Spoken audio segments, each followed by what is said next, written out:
Bugsy never hesitated when danger threatened. While we tried to figure out what the best move was, Bugsy was already shooting. When it came to action, there was no one better. I've never known a man who had more guts. While the gang grew in its illicit activities, adding to their bootlegging by establishing illegal gambling houses and prostitution rings, the 1930s saw, Meyer claimed, the gang joining the anti-Axis sentiment by breaking up rallies held by Nazi sympathizers. On one occasion, Lansky recalled a rally broken up by the Bugs and Meyer mob in a German neighborhood in Manhattan, Yorkville. The stage was decorated with a swastika and a picture of Adolf Hitler. The speakers started ranting. There were only 15 of us, but we went into action. We threw some of them out the windows. Most of the Nazis panicked and ran out. We chased them and beat them up. We wanted to show them that Jews would not always sit back and accept insults. The rough and tumble killer reputation of the gang came thanks to Siegel and Lansky and the men they hired. But the brains behind the outfit was the brain himself, Arnold Rothstein. The man who had reportedly fixed the 1919 World Series wanted to see the Jewish mob succeed not only because of their ruthless tactics, but also for supplying a quality product when it came to bootlegging. Rothstein funded a network of bootleggers with the intention of selling only the best liquor money could buy. While other outfits were simply out to make a quick buck selling bathtub gin, Rothstein advised, "If they know we are selling quality, they will pay for it." Rothstein's business sense and style influenced Meyer and his trusted aide, Lucky Luciano. AR, as they called him, was all about bringing as much legitimacy as you could to an illegal operation. It was AR's ideas that would lead Lansky, Luciano, as well as Al Capone and other representatives to the Atlantic City Conference resolution to form a national crime syndicate. Not to leave their violent reputation behind, Lansky and Siegel helped form what came to be known as Murder Incorporated, which was a hit squad that would enforce deadly edicts issued by the syndicate. The organization was headed by Louis Lepke Buchhalter, and later Albert the Mad Hatter Anastasia, both of whom were involved in one of Murder Incorporated's first and most infamous exploits. Dutch Schultz was ugly. He had been drinking and suddenly he had his gun out. Schultz wore his pistol under his vest, tucked inside his pants right against his belly. One jerk at his vest and he had it in his hand. All the same quick motion, he swung it up, stuck it in Jules Martin's mouth and pulled the trigger. It was as simple and undramatic as that, just one quick motion of the hand. Dutch Schultz did that murder just as casually as if he were picking his teeth. Dutch Schultz had made his money in the numbers racket, as well as bootlegging. He faced some competition from Lucky Luciano, but the newly formed National Crime Syndicate eased the tensions between the two gangsters. The biggest threat to Schultz was an investigation into tax evasion allegations brought on by U.S. Attorney and future presidential nominee Thomas Dewey. Even though Schultz was acquitted of tax evasion in mid-1935, Dewey continued his investigation. Dutch then went before an emergency meeting of the syndicate's commission to ask permission to kill Dewey. The committee thought the idea was insane and would have surely brought down the full weight of the law onto all mob activities. The syndicate refused, and when it was clear that Dutch meant to kill Dewey anyway, a hit was ordered to take out Dutch Schultz. It is estimated that Murder Incorporated was responsible for nearly 1,000 homicides.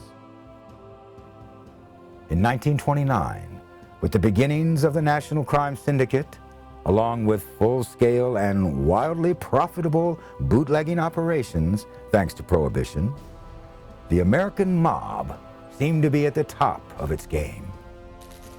The American public clamored for illegal booze and flocked to speakeasies not only for the alcohol, but for the entertainment and the chance to glimpse the ritzy lifestyle of the gangster. On Wall Street, the stock market was going on 9 years of increases to the Dow Jones Industrial Average, nearly tenfold.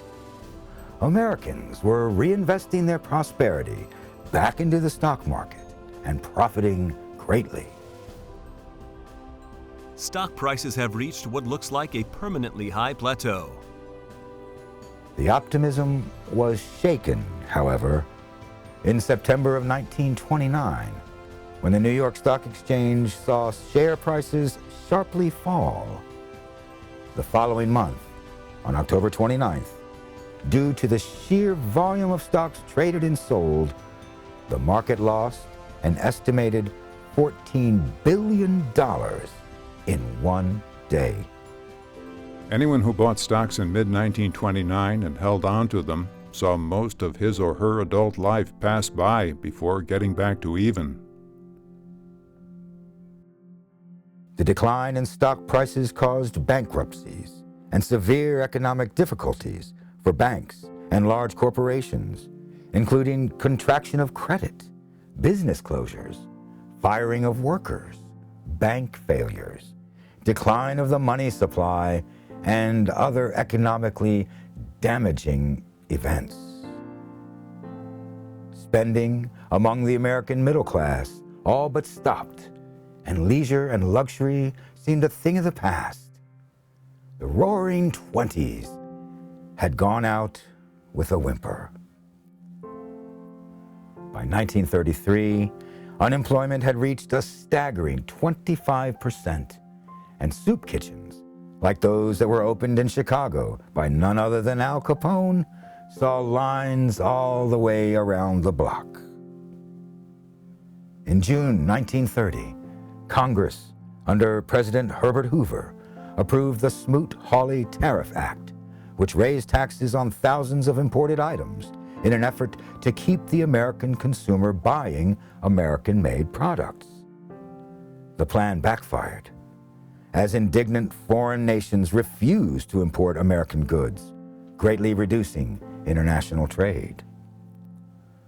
Hoover and Congress worked to find solutions to the rapidly declining economy, but nothing seemed to prevent or halt the steady downturn. In 1932, Franklin Delano Roosevelt was elected president. While his programs like the Banking Act of 1933, which instituted the Federal Deposit Insurance Corporation, or FDIC, and the Works Progress Administration, or WPA, as well as other acts intended to strengthen the spending power of the working class, would just begin to alleviate some of the hardship. 1933, however, also saw an amendment passed through Congress that would change the way gangsters operated and profited. The glory days were over for the Roaring 20s. With spending down all over, the gangsters soon understood that bootlegging would no longer continue to be a profitable enterprise, even before the passage of the 21st Amendment. As their rackets expanded, they did not as often have public appeal on their side. This, coupled with a reinvigorated effort by the FBI and other law enforcement agencies to crack down on organized crime, forced the gangsters to adopt new methods, seek new avenues of profit, and generally go on the offensive, often with violent results. In our next episode, we'll examine life in the mafia after the legalization of alcohol. We'll see the men, led by J. Edgar Hoover, who came to hunt down the kingpins, and we will see the FBI's public enemies list, a veritable who's who of the Gangster Empire. Thanks for watching. If you'd like to help us produce more compelling historical content like this, please like, comment below, and share this video with fellow history buffs. And of course, be sure to subscribe to help keep history happening.